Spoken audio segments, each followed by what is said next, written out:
So welcome back to my channel. Again, my name is Jack. So, kumusta naman kayo guys? Ayan, sana okay yung araw nyo ngayon, no? Okay, so ayan guys, maraming salamat po pala sa walang sawang pagsubaybay sa ating pong daily love reading. And kung ikaw ay bago pa lang sa ating channel, mag-subscribe na po kayo. And i-click mo na rin yung ating notification bell para lagi kang updated sa ating mga bagong upload. And remind ko lang kayo guys na ang reading natin ay general reading lamang. Okay, huwag nating ipilit pag hindi talaga tayo guys nakarelate. Tapos magre-reklamo sa comment section. Agaya kahapon, nasaga po kasi is mga buntis. So, dami nagsabi doon. Mabubuntis ba ako? LDR nga ako, wala nga na ganyan. So, kung alam nyo guys sa sarili nyo na hindi kayo buntis, hindi po para sa inyo yung reading. So, baka hindi ko guys nasagap yung energy nyo. Okay, so pasensya na po. Kasalanan ko. Okay, so tignan natin guys. Kanina bang love reading yung masasagap natin ngayon? Spirit guide. Spirit guide. Kanina bang love reading? Spirit guide. Okay. Connection nyo muna guys ni person. Ano ba yung kwento? Kaganapan. Okay. Wow. 8 of Wands. May nakikita ako dito guys, communication. Ano ba to? May tampuhan or parang kinukulit ka ngayon ng person mo eh. Kung makita nyo guys, may communication pero parang hindi nyo guys napapansin. I think busy ka ngayong araw. Marami kang ginagawa or inaasikaso. So, sa nakikita ko guys, ayan, mukhang si person mo, marami siyang isasend na message sa'yo na maaaring hindi nyo guys napapansin dahil busy kayo. Okay? Tignan natin, meron tayong the sun. Wow! Yung iba sa inyo, ayan. Baka may mag-reach out sa inyo. Parang ilang linggong hindi kayo kinausap or ilang buwan. Tapos parang ngayon bigla kayo guys kinakausap or kung nagsasama pa kayo or kung kayo pa guys, wala kayong label, ganyan. Kung ano man guys ang connection yung dalawa. Nasa sense ko rito, parang mafe-feel mo parang ano nangyayari kay person? Parang may pagbabagong nangyayari sa kanya. Ba't kumukulit siya ngayon? Dati hindi naman ikaw yung priority niya. So parang naguguluhan ka ba't parang ang laki ng pagbabago niya ngayon? Okay? So, tignan natin. Meron po tayong judgment. Ayan o, nadjudge mo siya. Nangyari kay person. So, maring kakausapin mo siya. Parang, ano nangyayari sa'yo? Hindi ka naman ganyan, ganito. Wala kang nga pakialam sa atin. Ngayon, ba't parang nagkakaroon ka ng time? Okay, so I think bumabawi sa inyo tong taong to. The Hierophant to. Siguro guys, may nagpa-realize dito kay person. May nakausap siguro to guys. Or may nangyari sa kanyang problema. Kaya gustong bumawi sa inyo. Baka may kailangan. Baka may kailangan pala kung bakit siya ganito sa inyo. Parang importante ka sa kanya ngayon. So, pakiramdaman nyo guys. Or i-direct mo na siya. Ano kailangan mo? Bakit ang kulit-kulit mo ngayon? Hindi ka naman ganyan. Okay. So, guys, meron, diba? Knight of Cups pa siya, Okay, the High Priestess. Oh my God. Umalis pala tong si person.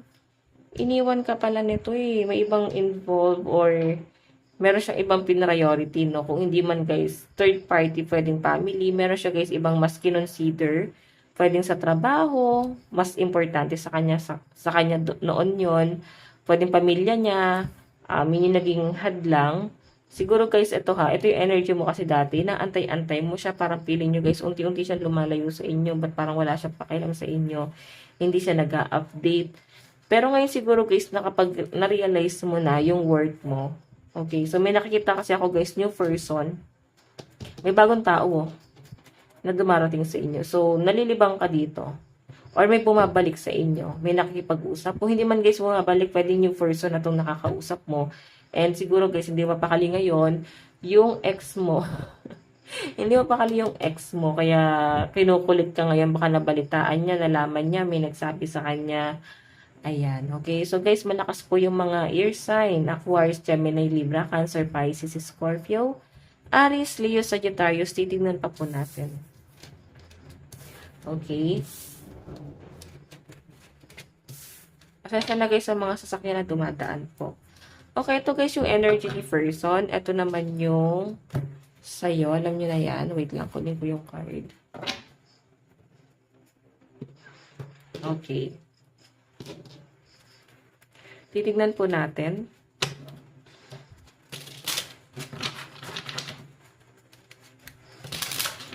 nararamdaman ng person mo sa'yo.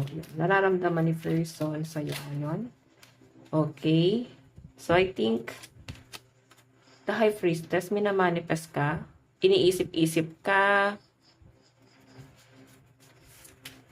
Nagbubulag-bulagan lang to guys. Kunyari wala nangyari. Maaari kasi guys, natatanungin mo siya. Kukumprontahin mo siya. Meron kang mga sasabihin sa kanya na para bang dinay niya. Yun siguro guys, tanggapin yung mga mali niya. Okay? Ni appreciation nga guys, hindi niya guys na-appreciate. Yung mga ginawa mo, sacrifice mo sa kanya. Kasi sa nakikita ko rito, nagbubulag-bulagan yung person mo. Parang ayaw niya guys tanggapin na mayroon siya guys pagkakamali. For example, kung ikaw ay hindi niya guys ka na pinansin, hindi ka na niya guys kinakausap, parang bakit ngayon bigla ka nagpaparamdam? So, I think guys ito ha, na-feel ko rito sa person mo. May kailangan to eh. May kailangan to sa inyo. Okay? Maninibago ka eh. Nararamdaman sa inyo guys. Ayan o. Diba? Kaya pala may kailangan. Down na down pala tong person mo. So, kung bakit guys, ikaw ang naisip niya ngayong lapitan. So, I think guys, ikaw yung feeling niya walang hindi ka magtatanim ng sama ng loob sa kanya. Doon nagtanim ka guys sa sama ng loob, pero alam niya sa sarili niya na kaya mo guys siyang patawarin. Kasi alam niyo, mabait yung ipinakita mo sa kanya. Puro mabuti lang guys yung pinakita niya dito sa taong to. Okay, so tignan natin nararamdaman sa inyo. Kasi yan parang tulungan mo ako, parang ganun, tulungan mo ako, pagod na ako. Ikaw lang yung makakatulong. Yun ang na-feel ko. And meron tayo guys, tignan mo, the Hermit. So may wedding. May nakita ko guys, usapan wedding sa inyo. Siguro guys, hindi natuloy yung kasalan. Kung may plano kayo guys, kung nag-propose na sa inyo, mukhang hindi natuloy. And sa malinaw guys na pinapakita rin sa akin dito, I think, etong si person, marami siya guys na-realize. Nakakapag-isip-isip siya ngayon eh. Siguro, alam nyo guys, ito wala ko nasasagap na third party. So, I think family yung naging focus ni person. Parang namanipula siya guys ng pamilya. And nakikita ko na parang, ikaw pala talaga yung taong tumutulong sa kanya. Hindi niya guys makita sa family niya ngayon or sa mga taong pinagmalasakitan niya. Kasi parang ito guys yung mas inuna niya, mas priority niya. Sumasahod siya, pinadadala niya siguro guys sa mga magulang, sa pamilya niya, kung wala pa kayo guys pamilya. Tapos parang, pagdating sa inyo guys, parang wala siya guys plano. Okay, wala siyang plano sa relationship nyo, nararamdaman mo. May mga sinasabi siya, pero wala naman siya guys sinisimulan. Okay, so parang down na down to. Parang kinakarma, parang ganun. Or minamalas, pwede niya minamalas siya eh. Tignan natin guys, sa ano naman po yung tingin sa ni person. Alam niya guys na aawayin mo siya or may galit ka pa rin sa kanya. Pero alam niya na masasabi mo lang to kasi nga mali talaga yung nagawa niya sa inyo. Okay, so 5 of Wands. Para meron kayo guys pinagtatalunan. Problema guys na hindi guys masolusyonan. Parang laging na lang pinag-uusapan pero walang tumatanggap guys sa pagkakamali. Yun ang nakikita ko. Tingin sa'yo ng person mo. Lumalayo. Kasi okay kayo, stable ka. Alam niyo guys, itong person na to, parang selfish nito kasi parang nayayabangan pa nga siya sa inyo. So pag ganyan ng energy, huwag niyo na guys siguro papasukan sa buhay niyo. Kasi eto ayaw niya guys na parang aangat ka. Parang ang tingin niya sa inyo guys, isang kalaban, kakumpetensya. Ganon. So parang selfish itong tao to. Kung ba't siguro guys nangyayari sa buhay niya yan. So feeling ko, kasalanan niya. Kung bakit nangyayari sa kanya to. Kasalanan niya yan eh. Kasi puro kasamaan yung iniisip niya sa kapwa. Okay, so tignan natin Tingin sa'yo ng person mo. Nagmi-mirror. Parang feeling niya ginagantihan mo siya. Ikaw kasi yung tipo ng tao na parang tinalikuran mo na, pinabayaan mo na siya. Pagod ka na eh. Feeling niya, nung binaliwala ka niya noon, parang ginagantihan mo siya ngayon, na binabaliwala mo na rin siya. As in, tapos ka na sa taong to. Okay, so tignan natin. Ano naman guys, yung action ni person. Meron tayong 4 of Pentacles. Ayan kinikip niya pa rin guys yung memories. Ngayon niya guys naiisip yung mga nangyari sa inyo.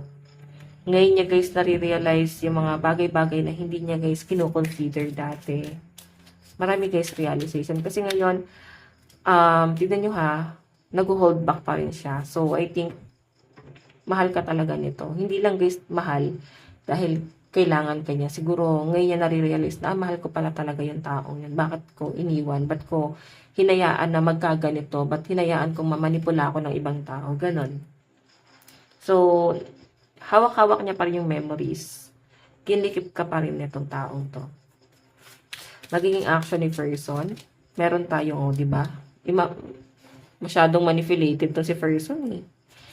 Kasi alam niyo, guys, ang nafe-feel ko dito sa person mo, kung meron ka sasabihin sa kanya ng mga sa inyo niya rin kay si Baba to, parang napaka-immature. Ako yung natitrigger dun sa energy ni person. Parang napaka-immature niya. So, tingnan natin ha. Action. The Hangman. So, guys, sa malinaw na pinapakita sa akin dito, The Hangman eh. Hindi niya lang alam guys kung paano. Kasi kilala mo na siya.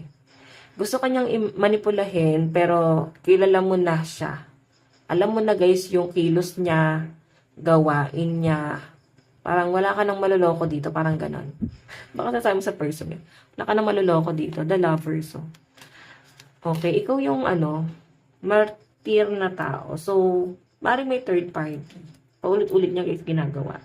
Or pwede guys, paulit-ulit ka guys, binabaliwala. Kung walang third party, hindi mo naramdaman yung existence mo sa buhay niya. Or siya, parang nag-i-exist ba siya sa buhay ko? Parang hindi mo talaga siya guys ma-feel.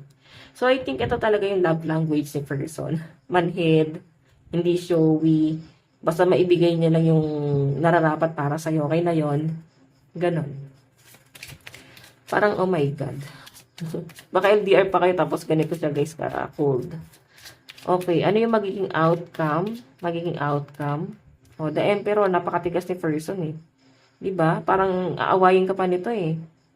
So, parang ikaw, abala ka. Hindi ka marunong magpakumbaba. O, sige. Okay. Tingnan natin.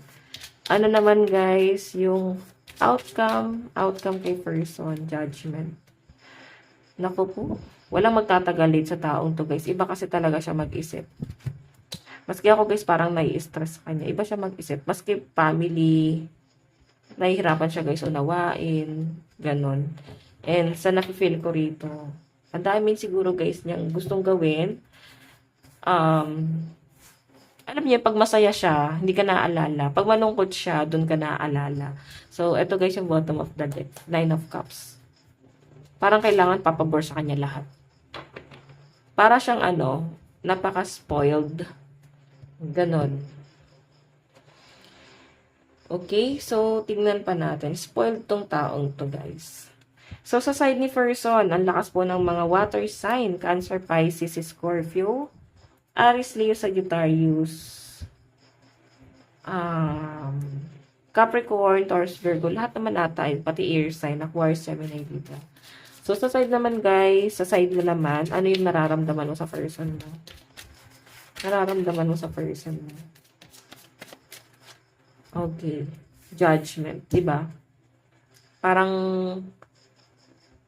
kung tatanggapin mo siya sa buhay mo, parang mamaliitin ka na lang ng mga tao. Parang ganon. Nagkaroon ka na guys ng awakening. Natauhan ka na. Okay? So, pinapakita sa akin dito guys, maaaring marami ng dahilan para wag mo nang tanggapin tong taong to eh. Okay, so siguro, yung iba sa inyo, hoping na lang, or baka inaalam nyo na lang, ano na ba nangyayari sa buhay nitong taong to. Actually guys, kung pababalikin mo siya sa buhay mo, walang pagbabago tong taong to. Ay, walang pagbabago to, napakahirap pa rin niya guys, unawain. Tignan natin, meron tayong King of Swords. Intellectual, mental clarity, authority, and logical. Nararamdaman mo sa kanya, matigas siyang tao. May hirapan ka lang guys. Ano to? Nahirapan ka guys, i-please tong taong to. Parang hindi ka talaga niya guys naiintindihan. Parang pagod na kayo rito. Okay? So, parang ayan no. Actually guys, parang win-work out pa eh. Parang tinry mo pa rin guys i-work out itong relationship na to. Pero I think guys, hindi talaga siya guys nag-work no. Kasi sa pinapakita sa akin guys, ayan no. Parang sinaksakan na niya patalikod, dumating sa point na na-depress, yung iba sa inyo, nasa sense ko, parang nagkaroon pa guys ng suicidal thoughts. Basta mahirap, masakit, ganun yung nafe-feel ko. Kasi, Ten of Swords, pinahirapan ka nitong taong to guys. As in, no? So, ikaw na lang talaga yung mag-iisip dito sa relationship na to. Kasi itong taong to guys, bumabalik lang siya para sa sarili niya. Pero wala naman siya guys na-realize eh. Ngayon na kung i-reject mo siya, parang aawayin ka pa nito, oh my God, ba't ganito tong taong to? Iba yung na-feel ko talaga. Maski ako na trigger dun sa ugali ng person mo. Mabait naman siya guys sa ibang tao. Mabait naman siya sa inyo, pero may ugali talaga guys na parang ang hirap talaga guys unawain. Ganun. Tignan natin guys ha. Tignan natin. Okay. Ano naman yung tingin mo kay person? Oh. Achievement, successful ending, possibilities, and completion. So, alam nyo guys sa person mo, maganda siguro guys ang trabaho nito. Kasi tingin mo sa kanya guys, ano, successful eh. Kailangan niya lang guys, gamitin ng maayos yung talino niya. Parang ganun. Parang sayang tong taong tumatalino. Sana, maganda sana yung sinasahod. Pero, baka walang napupundar. All out eh. Binibigay niya lahat sa family. Tingin mo sa kanya, ayun no. Focus naman to guys sa trabaho. Workaholic naman, masipag naman. Ganun mo naman siya guys tignan. Pero, komplikado talaga. Dahangman. Masipag naman. Okay naman sana kayo. Siguro guys talagang baka may ano lang guys, nagmanipula dito. Ayun, yun yung nagiging conflict ni person. Sobrang focus niya guys sa trabaho. Baka hindi ka na guys napapansin or nakakaligtaan ka na niya. Sobrang focus niya guys sa mga responsibility and sa family. Napagsasalitaan ka guys ng masakit. So parang out ka na doon. Okay, so tignan natin ha. Ano naman yung action mo sa relationship nyo na to. Businessman, wealthy, successful, and provider. So, magpo-focus ka sa sarili mo. Kung may small business ka or kung malaki na to, marami ka ng branch, I think mas pinagtutuunan mo ng pansin ngayon yung career mo. Mas focus ka sa kaperahan. And marami ka pa guys nare-realize. Oh, mukhang may ibang past person na bumabalik sa inyo or new person. Basta dalawang tao itong nakikita kong kadil mo. And I think, naiisip mo rin naman guys, nangihinayang ka rin naman sa taong to na kadil mo, ex mo. Kasi okay siya, achiever siya. Yun nga lang guys, mas iniisip mo siguro yung taong nandyan talaga. Kasi tignan mo ha, nagdadalawang isip ka, may dalawang tao kang tinitignan. And nasa-sense ko sa inyo, Ace of Swords, parang hindi, wala ka namang pinapapasok pa sa buhay mo. May mga nare-realize ka lang, parang pagod ka na talaga sa love life mo. Kaya nga mas magpo-focus ka na sa kaperahan mo. Parang pagod ka na dito, parang tama na, ayoko na, parang ganun. Or wag muna, hindi muna ito guys yung pagtutunan nyo ng pansin. Okay, so tignan natin guys, ano naman po ang inyong magiging outcome, no? Yung magiging outcome ng mga plano mo ngayon. O, diba? Napakaganda, guys. Ituloy-tuloy mo lang, guys, yung magandang plano mo, lalo na sa sarili mo at sa family mo. Ayun, victory, success, and celebration. Okay? So, tignan pa natin. Maraming tao ang hanga sa inyo. Maaaring mabili mo pa yung mga bagay na gusto mo. Actually, guys, ito ha, overwhelming ngayon nakikita ko kasi maraming opportunity paparating sa inyo. Magandang daloy ng pera, sa career, connection mo sa ibang tao, magkakaroon ka pa guys ng expansion sa mga bagong kaibigan. So, napakaganda. Ang problema lang guys, ma-overwhelm ka.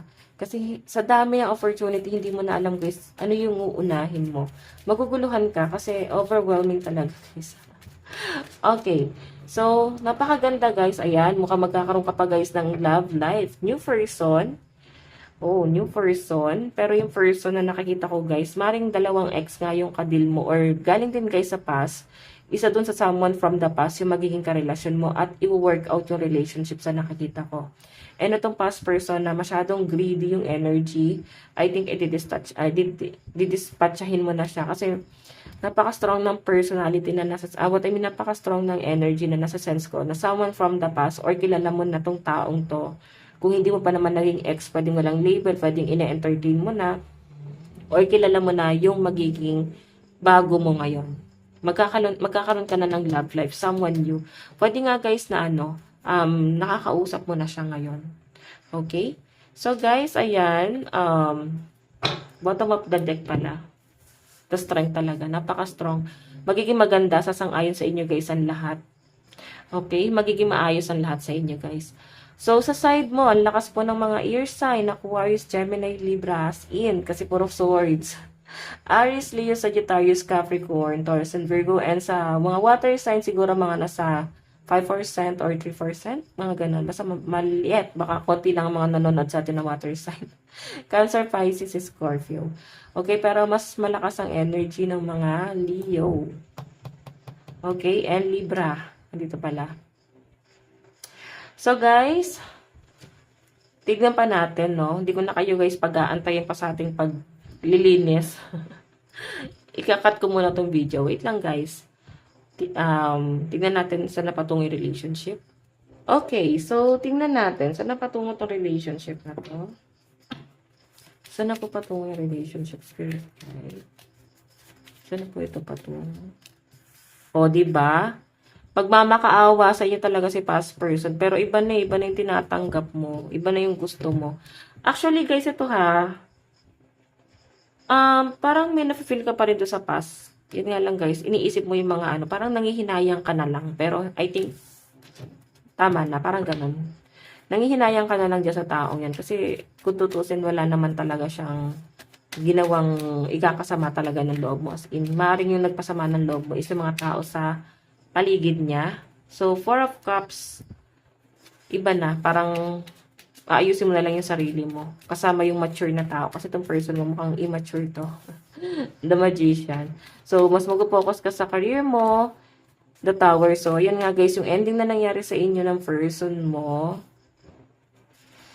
I think, parang hahayaan mo na. Okay? And yung bottom of the deck natin, guys, 4 of Swords. Mukhang may marriage na paparating sa inyo, guys. Napakaganda nito. Okay? May marriage. Okay. Mas magiging matalino na yung iba sa inyo. And actually, yung iba sa inyo, hindi ka muna talaga agad-agad papasok sa relationship. Mukhang na-enjoy mo talaga yung buhay single.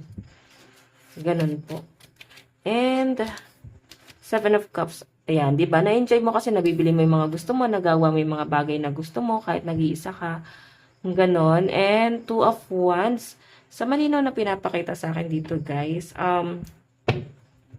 Meron kang inaantay pa na opportunity. Baka may plano kang bumili ng bahay or lupa or baka nagpapatayo ka na, guys. May property ako nakikita sa'yo. So, ito yung parang mas pinagtutuunan nyo, guys, ng pansin. Yung pagpupundar. Okay, so ayan, may mga water sign, Cancer, Pisces, Scorpio, Aries, Leo, Sagittarius. Tignan natin, mensahe ni person sa'yo, mensahe ni person. Okay. I know, I replay our conversation over and over. Diba? Nangihinayang to sa inyo, guys. Ang laki ng pagsisisi na to. Kailangan niya yung tulong mo eh. So, mararamdaman mo naman, guys, kung ano yung intention sa inyo, kung pagmamahal ba or may kailangan lang.